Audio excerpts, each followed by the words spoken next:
రవి అన్న గారు, మన ఆదివాసిలో ఎక్కువగా సెలబ్రేట్ చేసుకునే పండుగ ఏంటండి? Most famous festival? Most famous festival అంటే దీపావళి. దీపావళి, ఓకే. దసరా. దసరా అంటే చాలా ఉన్నాయి పండుగలు, కానీ వీళ్ళు అట్లా ఈ పండుగల్లో ఏంటంటే చాలా ప్రాధాన్యం ఉన్నది. ఓకే. దసరా, దివాళీ. అంటే మేము దివాళీ అంటాం, ఓకే. అంటే మిగతా వాళ్ళు దీపావళి దీపావళి అంటారు. అవును, అది అంటే దీపావళికి గుసడీస్. అవునండి, అవును. అయితే మొన్న రాష్ట్రపతి ముర్ము గారి చేతుల మీద, రామ్నాథ్ సింగ్ కోవింద్ రాష్ట్రపతి చేతుల మీద అవార్డు కూడా వచ్చింది మన గుసడి కనకరాజు తాదుకి. అవును. అయితే మన ఏదైతే మర్చిపోతున్నాం సంస్కృతిని, అయితే ఈరోజు మళ్ళీ వెలికి తీస్తున్నారు. అవును. అయితే అలా సంస్కృతిని కాపాడాలి. ఎందుకంటే మనం సంస్కృతి జనాలు ఉంటేనే గవర్నమెంట్ జనాలతో ఉంటుంది కదా. అవునండి.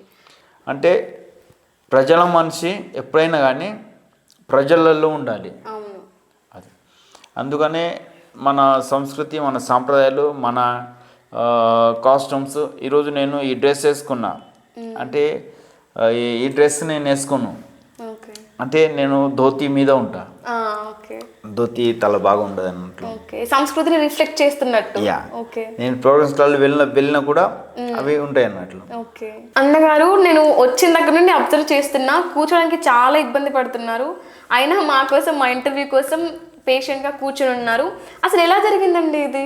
ఎలా యాక్సిడెంట్ అయ్యింది? యాక్సిడెంట్ అయింది, అది చెప్పే అవసరం లేదు, కానీ జీవితం అంటే చెప్పాలి కూడా. ఎందుకంటే మన గురించి ఆలోచించిన వాళ్ళు నేర్వలు కదా. అవునవును. అంటే వాళ్ళు జాగ్రత్త ఉండాలి. కాబట్టి జీవితంలో కష్టాలు వస్తాయి. కొన్ని కష్టాలు అది నా ఇంటి ప్రాబ్లమ్స్, కానీ కొన్ని సమాజంలో చాలా పేరు ఉంది, చాలా మంచి ఫేమస్ సింగర్, మంచి పేరు ఉంది సమాజంలో. కానీ ఏంటంటే బయట ఎంత ఉన్నా అది లోపల జస్ట్ ఉండదు అన్నట్లు. అంటే లోపల అంటే ఇంటికంటే నా ఇంట్లో నా కాదు, అంటే నా పర్సనల్. అయితే ఆ మైండ్ సెట్ వల్ల అది మైండ్ అబ్సెంట్ అవుతుంది. అప్పుడు బ్రెయిన్ స్ట్రోక్ అనిచింది. బ్రెయిన్ స్ట్రోక్ వల్ల ఒక 7 days యాక్సిడెంట్ అయింది. 7 days కోమలు ఉండే. 7 days కోమలు ఉండే. అంటే జనాలు చాలామంది, మై ఫ్రెండ్స్, నా మిత్రులు అందరూ, ఒక చిన్న పాప మహారాష్ట్ర భద్రావతి, అతను చిన్న అబ్బాయి ఫోను చూసిండు నాకు యాక్సిడెంట్ అయినప్పుడు. ఏమైందంటే, అరే రవి మామకు యాక్సిడెంట్ అయిందిరా ఇలా అంటే ఫోన్లో చూశారు. అయితే తనకు అమ్మ నాన్న వాళ్ళేమో చాక్లెట్ ఇవి తిను అని డబ్బులు ఇచ్చేవాళ్ళు కదా. అయితే అవి గల్లలో ఉంచేటోడు అబ్బాయి, చిన్న అబ్బాయి, ఒక 7 years ఏమో అతను. అయితే 7-8 years అబ్బాయి. అయితే అతను వాళ్ళ నాన్న ఏమో 15,000 పంపిండు మీకు ఫోన్పే. అప్పుడు వాళ్ళ అమ్మ ఏమో 5,000 ఏమో ఎంత పంపింది. అయితే మీరు పంపుతున్నారు డాడీ, నా డబ్బులు కూడా పంపండి. చిన్న బాబు అమౌంట్ ఏమో వాళ్ళ తండ్రికి వచ్చి ఇచ్చిండు. 1700 ఎన్నో డబ్బులు ఉన్నాయంట. అయితే నేను ప్రోగ్రామ్కి వెళ్ళినప్పుడు అప్పుడు చెప్తున్నారు వాళ్ళు, అన్న ఇట్లా జరిగింది, మీరు వెళ్ళారు అనుకున్నాం, కానీ మీరు బ్రతికారు.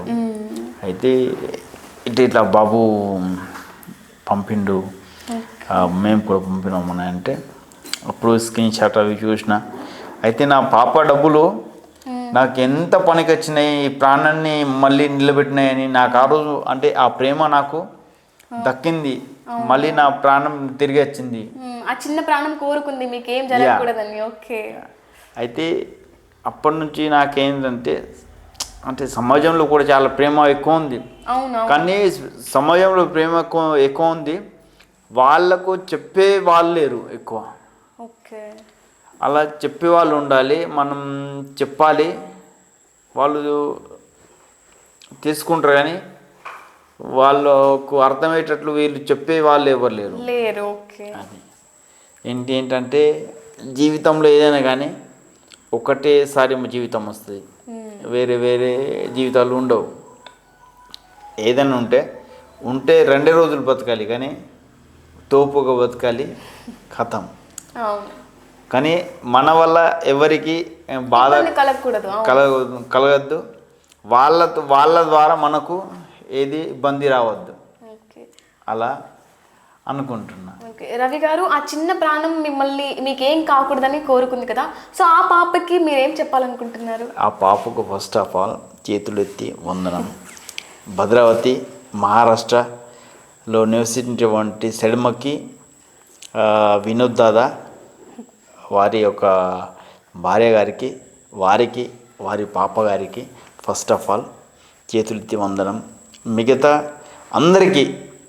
అందరికని ఆ పాప నాకు ఎందుకో చాలా మెచ్చుతాం, అంటే లైక్ చేస్తాడు. ఓకే. నాకు కన్నీళ్ళు వచ్చినాయి ఆ రోజు ప్రోగ్రామ్ వెళ్తే.